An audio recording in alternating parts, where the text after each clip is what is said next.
Muy buenos días, vamos a dar inicio de nuestra clase sobre patologías hepáticas, tratamientos dietoterápicos, abordando el rol del enfermero.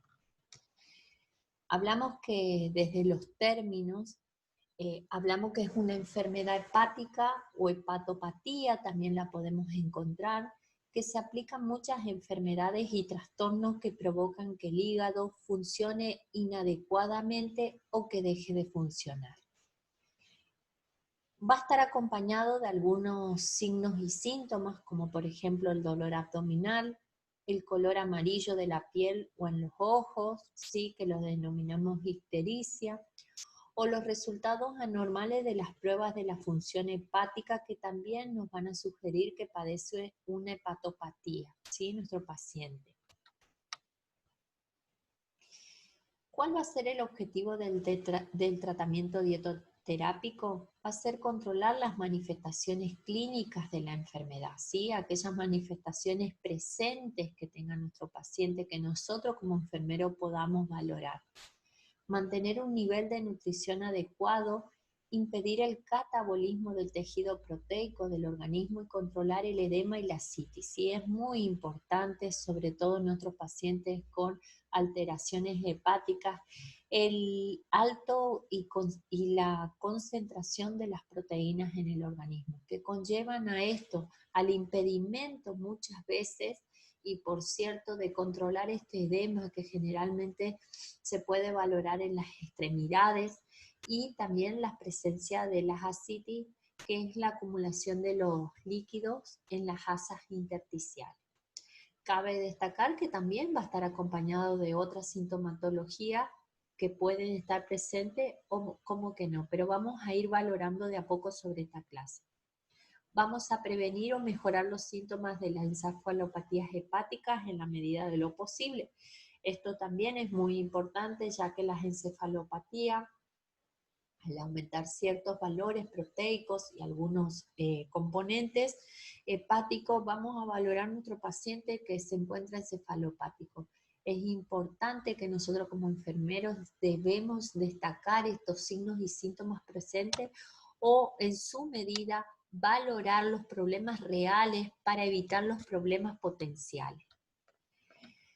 Destacamos bien que existe el hígado y la vesícula biliar, que son dos órganos estrechamente comunicables y que también al alterarse ambos, ¿sí? Van a padecer estos tipos de patologías, y vamos a recordar dentro de los términos que están situados en la parte anterior derecha del abdomen y se conectan entre sí por conductos denominados vías biliares, ¿sí? Que también, a consecuencia de algunas alteraciones biliares, nosotros vamos a ver alteraciones hepáticas presentes. Vamos a destacar cuál era la función del hígado, ¿sí? Que es una fábrica de elementos químicos del organismo.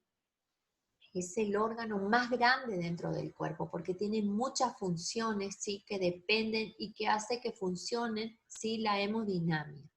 La vesícula biliar es una pequeña bolsa en forma de pera donde se almacena esta bilis, ¿sí? ¿Qué es esta bilis? Es una secreción hepática que va a facilitar la digestión de los alimentos, ¿sí? Y su confluente en aquellos alimentos, ¿sí? Que necesiten un proceso. Podemos destacar que dentro de las funciones del hígado, fíjense que es responsable en más de 500 funciones distintas dentro de este. Entre ellas, lo que hablábamos anteriormente, que es muy importante, la fábrica del llamado bilis, también filtra sustancias químicas nocivas para el organismo, grasas, etcétera. Produce albúmina, sí, que es muy importante, la producción de albúmina, que es rica en proteínas, y ayuda con la coagulación, ¿sí? Dice que el hígado se lo menciona como que es el guardián de la salud física. Así que por favor tenemos que cuidar esta parte y esta función de nuestro hígado. Dentro de las funciones también podemos desplegar a descomponer las sustancias tóxicas absorbidas por el intestino y producidas en cualquier parte del organismo, que elimina por la bilis o por la sangre. También va a producir casi la mitad del colesterol del organismo, y hablamos de colesterol bueno y el colesterol malo, que vamos a ir destacando en nuestra clase, y el resto proviene de los alimentos. Transforma las sustancias que contienen los alimentos digeridos en proteínas grasas e hidratos de carbono. ¿Cuáles van a ser aquellas enfermedades que pueden estar presentes cuando hablamos de enfermedades hepáticas? Tenemos las enfermedades hepáticas, la hepatitis viral, ya sea A, B, C, D y E, las hepatitis alcohólicas, las hepatitis tóxicas o farmacológicas también, la cirrosis, y también vamos a hablar de los tumores. Dentro de ellos podemos destacar, acá hago mención a los benignos y a los malignos. Vamos a hablar de aquellas nomenclaturas. Cuando hablamos de benignos hablamos de los adenomas, de las hiperplasias, los agrandamientos focales nodulares, las hemangiomas, los carcinomas hepatocelulares. Cuando hablamos de maligno hablamos de los angiosarcomas, de los colangiosarcomas o colangiocarcinoma, fibrolamelar, ¿sí? Entre otros.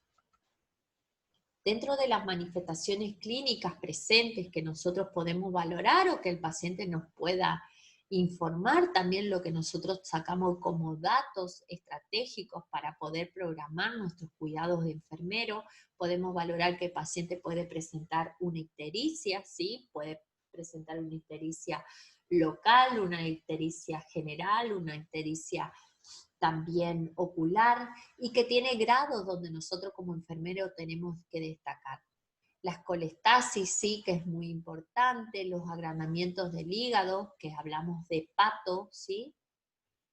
Hipertensión portal, las ascitis, cuando hablamos de la acumulación de líquido en las asas intersticiales, generalmente esto se valora, se observa en lo que es en el abdomen, las encefalopatías del hígado, las insuficiencias hepáticas.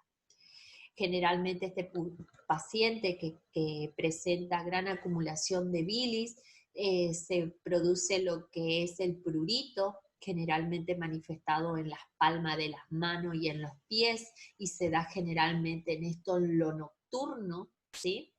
Aparece más este rash, este prurito, que el paciente descontrola. Bueno, hablamos como que hay una alta concentración de bilis, ¿sí? En el organismo. Por eso es importante que nosotros como enfermeros podamos valorar. Y también tenemos que destacar esto, ¿sí? Que estos mecanismos retrasan el flujo normal de la bilis, que es, de alguna forma, es un líquido digestivo que se produce en el hígado y que nos ayuda a nosotros en el aparato digestivo a descomponer aquellas grasas, ¿sí? Y en lugar de salir este líquido bilioso del hígado, se acumula en el interior. Y a consecuencia, ¿qué pasa? Las sales biliares ingresan al torrente sanguíneo, lo que va a producir esta picazón, ¿sí? Esas sales que elimina la bilis ingresan a nuestro torrente sanguíneo manifestándose este prurito. También pueden valorar, y generalmente se da mucho y focalizado en aquellas personas con pieles oscuras, ¿sí? La manifestación en las palmas de las manos, la ictericia que pueden ver, pueden valorar, se puede observar. Y bueno, a mención de lo anterior, podemos valorar esta distensión abdominal. Vamos a ver en la filmina, en la foto, en la parte inferior derecha, cómo el hígado se va alterando, ¿sí? Cómo se va mostrando, cómo va produciendo estas alteraciones y cómo se la puede ver en diferentes dimensiones con algún estudio diagnóstico. Dentro de los estudios diagnósticos podemos hablar primero el examen físico, donde nosotros como enfermeros tenemos que valorar, tenemos que palpar un hígado duro con bordes irregulares aumentados de tamaño. Eso es lo que nosotros vamos a palpar. No es doloroso generalmente, sí hay presencia de ascitis o edemas, hay que valorar el síndrome de Godet, que es muy importante. Las palmas de las manos pueden muchas veces presentar enrojecimientos, araña o telangiectasias vasculares, ¿sí? Las parótidas aumentadas, las uñas opacas, y se van a determinar algunos estudios diagnósticos, como por ejemplo los análisis de sangre para determinar esta disminución, si hay disminución de plaqueta, valorar los datos proteicos, ¿sí? Y dentro de otros también podemos mencionar esto, las biopsias hepáticas, cuando hay que tomar una parte, una porción del hígado para hacer una serie de estudios para determinar qué es lo que tiene mi paciente. Gastroscopía también, que son estudios médicos donde realiza y donde nosotros como enfermeros colaboramos, ¿sí?, en la preparación de nuestro paciente. Y aquellos estudios radiográficos que son importantes. Dentro de las prevenciones podemos hablar de muchas prevenciones. Opté por algunas de estas, sí, que es muy importante el lavado de manos. Esto va a prevenir. Ustedes saben, en esta época el lavado de manos es... dentro de nuestras manos tenemos diferentes microbios, ¿sí?, que podemos contrarrestar alguna hepatitis. La vacunación es importante, que sepamos bien, que valoremos bien nuestro plan vacunatorio. En el caso de estar incompletos, ¿sí?, completar nuestro calendario. Evitar productos lácteos, porque muchas veces esto conlleva a la falta de la conservación de las temperaturas. Evitar las carnes y los pescados crudos o poco cocidos, esto también conlleva a las hepatitis. Tener cuidado en el caso de las frutas rebanadas que pueden haber, que muchas veces no fueron bien lavadas, por eso es importante lavar, pelar las frutas, ¿sí? Generalmente se convierten en esto, en la ingesta de las frutas cocinadas. Y bueno, todo lo que conlleve en el caso de que el paciente no tenga agua de red, sí que es importante que el paciente tenga lo que es hervir, el proceso del agua. También está estudiado, los alimentos calentados deben sentirse calientes al tacto y deben comerse de inmediato, ¿sí? No evitar esas alteraciones en la temperatura, lo que hablábamos anteriormente, en lo que hablábamos en las cocciones, los tiempos, ¿sí?, en los mecanismos que se utilizan. Evitar compartir objetos personales, ¿sí? Siempre tiene que ser individualizado. Siempre valorar esto de que al hacerse un tatuaje tenemos casos, ¿sí?, las hepatitis, en el caso de donde muchas veces se produce esto por hacerse algún tipo de tatuaje, conlleva esto. Hay muchos factores que pueden desencadenar, ¿sí? Por eso es importante que sepamos la historia de nuestro paciente al momento de valorar. Esto de consumir una dieta especial es muy importante porque va a proteger al hígado del trabajo forzado, ¿sí? Acuérdense que nuestro hígado va a estar alterado, ¿sí?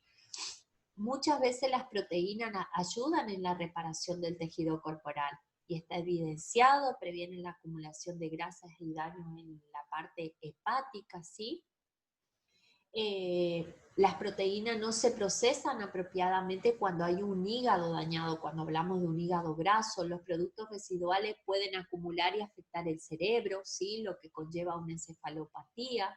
Los cambios en la dieta para las enfermedades hepáticas pueden incluir ya sea los productos de desechos tóxicos, hay que eliminar, aumentar la ingesta de carbohidratos para que sea proporcional a la cantidad de proteínas que consume, ¿sí? Por eso es importante el equilibrio en las dietas, las frutas, las verduras, la acumulación de aquellos ingredientes donde nuestro hígado no se esfuerce, ¿sí? Es importante que nosotros valoremos al paciente y verificar y valorar el aporte de algún tipo de medicamentos o vitaminas, valorar también lo que es los sistemas de hemograma de nuestros pacientes, si el paciente presenta algún tipo de problema neurológico o algún problema nutricional a raíz de una enfermedad hepática, ¿sí?